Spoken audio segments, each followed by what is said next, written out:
بسم الله الرحمن الرحيم. الحمد لله رب العالمين، والصلاة والسلام على أشرف الأنبياء والمرسلين نبينا محمد وعلى آله وصحبه أجمعين. Ndugu zangu katika imani, na kuhusieni kama ambavyo naihusia nafsi yangu kumcha Allah subhanahu wa ta'ala kwa kutekeleza maamrisho yake na kwa kuacha yale ambayo Allah subhanahu wa ta'ala ameyakataza. Insha Allah taala, katika majlisi hii fupi tutazungumzia kuhusiana na jambo ambalo limetokea katika masiku ya nyuma katika miji yetu, madai ambayo yalikuwa yakidaiwa ya watu kuibiwa sehemu zao za siri. Lakini mazungumzo yetu hayatakuwa katika kulizungumzia jambo hili, je, ni kweli au si kweli, je, lilitokea au halikutokea, bali sisi kutokana na jambo hili tumetosheka na yale maelezo yaliyotolewa na vyombo vyetu vya usalama juu ya kukanusha madai hayo na kwamba si ya kweli, na tahadhari walioitoa kwa wale wenye kusambaza uzushi huo. Lakini ninachotaka kukizungumza mimi ni kitu gani tumejifunza katika tukio hili. Ni kitu gani tumejifunza sisi katika tukio hili? Kitu ambacho mimi nimejifunza katika tukio hili ni kile ambacho amekitaja Allah subhanahu wa ta'ala katika kitabu chake aliposema, wama yu'minu aktharuhum billahi illa wahum mushrikun. Wama yu'minu aktharuhum billahi illa wahum mushrikun, na watu wengi si wenye kumwamini Allah subhanahu wa ta'ala isipokuwa watu hao ni washirikina. Wama yu'minu aktharuhum billah, na wengi wao hawajamwamini Allah subhanahu wa ta'ala illa wahum mushrikun, isipokuwa watu hao ni washirikina. Kwa maana watu wengi wamemwamini Allah subhanahu wa ta'ala kwa midomo yao na kwa madai yao, lakini watu hao bado ni washirikina. Wametaja mufassirun kama ilipopokelewa kwa Abdullah ibn Abbas na kwa Ikrima na wengine katika mufassirun kwamba watu hao ya'lamuna anna Allah rabbahum, wanajua kwamba Allah subhanahu wa ta'ala ndio mola wao, na yeye Allah subhanahu wa ta'ala ndiye anayewaruzuku wao, lakini wanamshirikisha Allah subhanahu wa ta'ala katika ibada zao, wanamshirikisha Allah subhanahu wa ta'ala katika ibada zao. Hiyo ndio hali ya jamii tulionayo, ndio hali ya jamii tunayoishi nayo. Kwa nini nasema hivi? Kwa sababu jambo lililotokea liwe ni kweli liwe si kweli, lakini sisi tunasimama kwamba si kweli kama ambavyo vyombo vyetu vya usalama vimetangaza, lakini nafikiri kwamba ni kweli. Ikiwa ni kweli, maana yake tayari hili jambo linaleta hofu ya madhara, linaleta hofu ya madhara kwamba mtu anaweza akadhurika na jambo hilo ikiwa litampata. Sasa je, kunapokuwa na hofu ya watu kupatwa na madhara, wanatakiwa wamwelekee nani? Wanatakiwa wakimbilie wapi? Wanatakiwa wakimbilie kwa nani? Watu wanapopatwa na hofu ya madhara katika viwiliwili vyao, katika riziki zao na mambo mengine mfano wa hayo, wanatakiwa wakimbilie kwa Allah subhanahu wa ta'ala. Kwa nini? Kwa sababu Allah subhanahu wa ta'ala yeye ndiye anayekadiria madhara na yeye ndiye anayekadiria manfaa. Yeye ndiye anayekadiria fulani adhurike na fulani asidhurike. Yeye Allah ndiye anayekadiria fulani apate manfaa, fulani asipate manfaa. Yeye Allah ndiye anayekadiria kumkinga mja wake na madhara, na yeye Allah ndiye anayekadiria kumpa mja wake manfaa. Kwa hiyo jambo lililotokea ilitakiwa watu wakimbilie kwa Allah subhanahu wa ta'ala kutaka hifadhi na kutaka kinga kutoka kwa Allah subhanahu wa ta'ala, lakini badala yake, kwa nini? Kwa sababu Allah ndiye mwenye kuleta madhara na ndiye mwenye kuyaondosha madhara, ndiye mwenye kuleta manfaa na ndiye mwenye kuyaondosha manfaa. Allah subhanahu wa ta'ala katika kitabu chake, katika maneno yake, Allah subhanahu wa ta'ala anasema akimwambia mtume wake sallallahu alaihi wasallam awaambie washirikina, qul afara'aytum ma tad'una min dunillah in aradani Allahu bidhurrin hal hunna kashifatu dhurri au aradani birahmatin hal hunna mumsikatu rahmatihi qul hasbi Allah, qul hasbi Allah. Mtume sallallahu alaihi wasallam anaambiwa qul, sema Muhammad, afara'aytum ma tad'una min dunillah, waambie hao washirikina, hebu nipeni habari ya hivyo mnavyoviomba kinyume na Allah subhanahu wa ta'ala. In aradani Allahu bidhurrin hal hunna kashifatu dhurri, ikiwa Allah atanitakia mimi madhara, Allah ikiwa atataka na atakadiria mimi nipatwe na madhara, hal hunna kashifatu dhurri, je, kuna yoyote katika hao miungu wenu anayeweza kuyaondosha madhara hayo? Au aradani birahmatin hal hunna mumsikatu rahmati, au ikiwa Allah subhanahu wa ta'ala atanitakia kheri mimi, atanitakia kheri na rahma katika rahma zake, hal hunna mumsikatu rahmati, je, kuna yoyote wa kuzuia rahma zake zisinifike mimi? Qul hasbi Allah, sema Allah ananitosha mimi katika hilo, kwamba ikiwa ni madhara, ye Allah ndio ataleta madhara kwangu mimi, ndio anaweza kunidhuru, na ikiwa ni manfaa na rahma na khairat, ye Allah subhanahu wa ta'ala ndiye anayeweza kunipa mimi khairi hizo, na hakuna wa kuzizuia khairi hizo ikiwa Allah atataka kunipa. Hivyo hivyo kwenye madhara, hakuna wa kuyazuia madhara ikiwa Allah atamtakia mtu madhara. Kwa kuwa Allah subhanahu wa ta'ala ndiye mwenye kukadiria madhara na manfaa, basi watu katika kutaka kwao manfaa wanatakiwa wakimbilie kwa Allah subhanahu wa ta'ala, wamuombe awape manfaa na awape katika rahma zake. Na ikiwa watu watakuwa na hofu ya madhara, basi wanatakiwa wakimbilie kwa Allah subhanahu wa ta'ala. Yeye Allah ndio atawakinga kutokana na madhara hayo na atawaondoshea kwa wao madhara hayo, kwa sababu yeye ndiye mwenye kuyakadiria. Sasa jamii yetu baada ya tukio lile na taharuki ile, wao walifanyaje? Je, walikimbilia kwa Allah subhanahu wa ta'ala? Je, walitaka kinga kwa Allah subhanahu wa ta'ala? Je, walitaka hifadhi kwa Allah subhanahu wa ta'ala? Aljawabu la, hapana. Bali walitaka kinga na kutaka hifadhi kwa asiye kwa Allah subhanahu wa ta'ala, bali walitaka hifadhi na kinga kwa vitu ambavyo ni adhaful ashya, vitu dhaifu kabisa, vitu ambavyo haviwezi kuwanusuru wao na kuwahifadhi wao na kuwakinga wao kutokana na madhara, bali haviwezi kujinusuru vyenyewe haviwezi kujinusuru, haviwezi kujilinda, haviwezi kujikinga, achilia mbali kuwa vitawanusuru wao na kuwakinga wao na kuwahifadhi wao kutokana na madhara. Na jambo hili walilolifanya ni shirki, kwa sababu katika shida au katika madhara watu wanatakiwa wakimbilie kwa Allah subhanahu wa ta'ala. Wao wakakimbilia kwa asiye kwa Allah subhanahu wa ta'ala, wakamshirikisha Allah subhanahu wa ta'ala. Kwa hiyo ndio maana nasema jamii tunayoishi nayo ni jamii ambayo imeathirika na ushirikina, ni jamii ambayo imeathirika na ushirikina kwa kiasi kikubwa, si kwa kiasi kidogo, kwa kiasi kikubwa sana. Jamii hii imeathirika na ushirikina. Sasa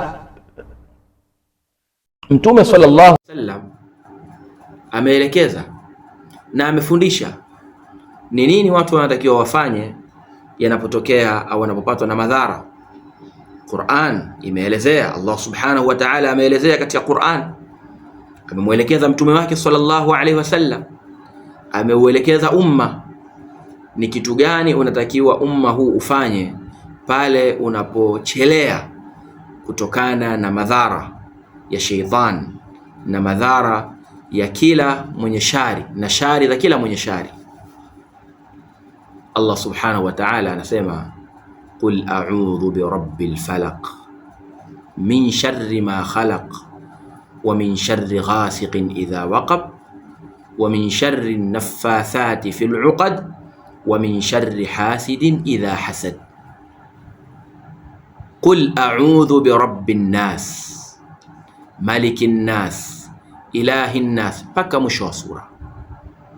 Sura hizi ni maelekezo ya Allah subhanahu wa ta'ala kwa waja wake wanapotaka kinga na hifadhi kutokana na shari na mabalaa, waelekee kwa Allah subhanahu wa ta'ala.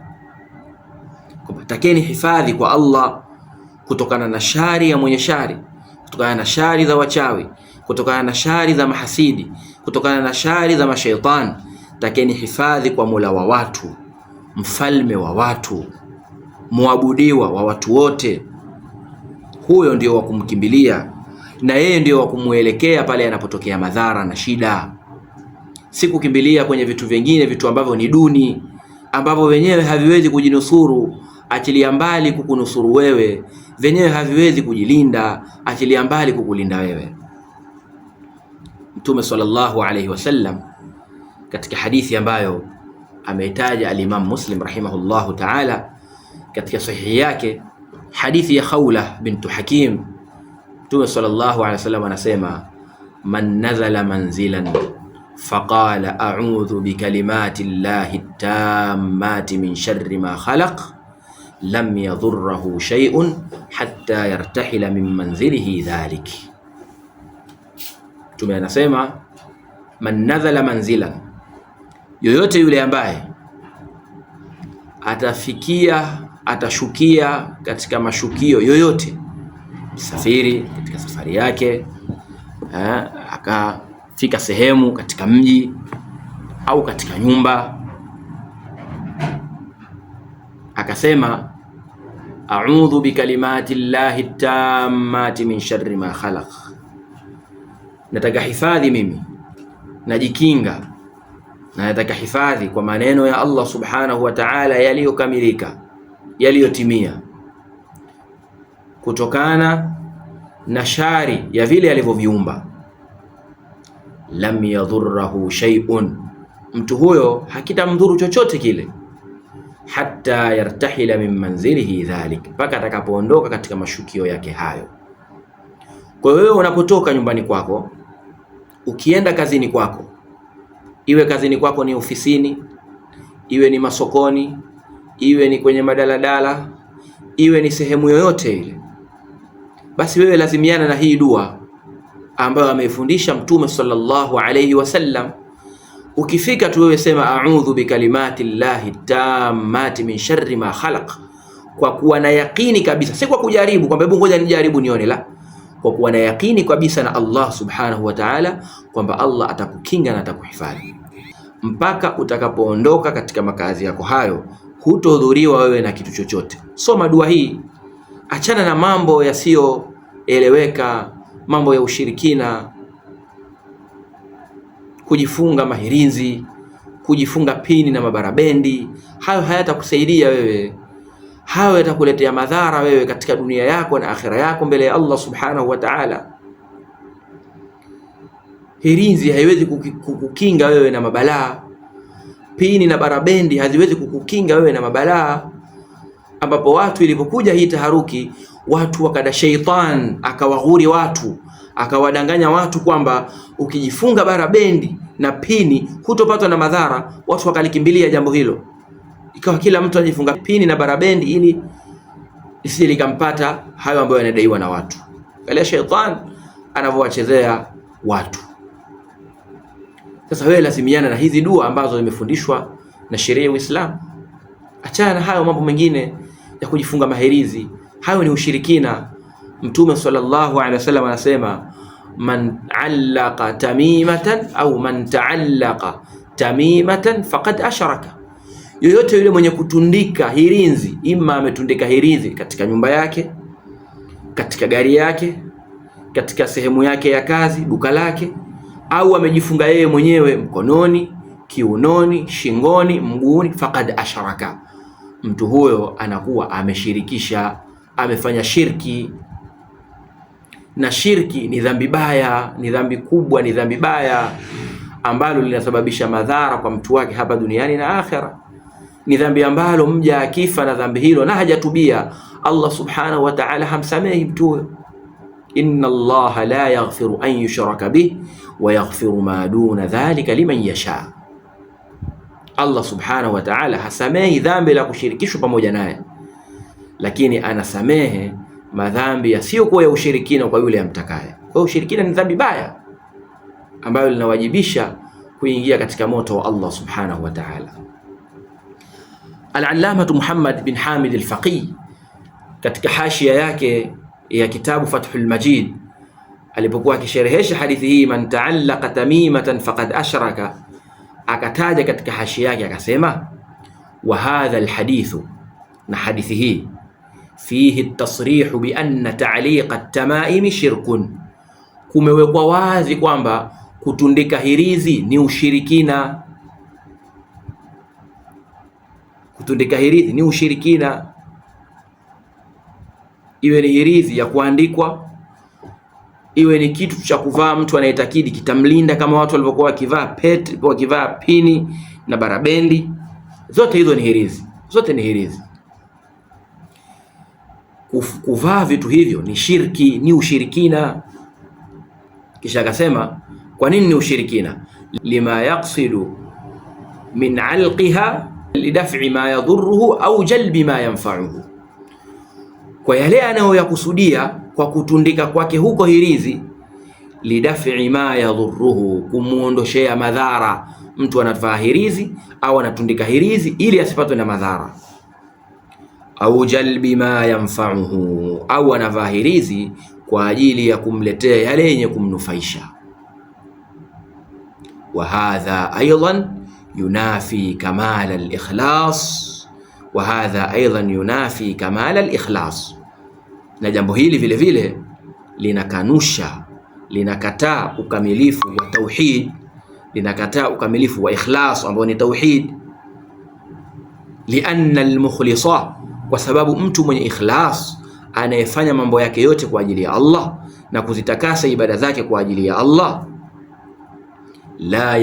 la yaltafitu qalbuhu li talabi naf'in au li daf'i dharri man siwa Allah, moyo wake hauelekei kwa yoyote yule asiyekuwa Allah katika kutaka manfaa au katika kuondoshewa madhara.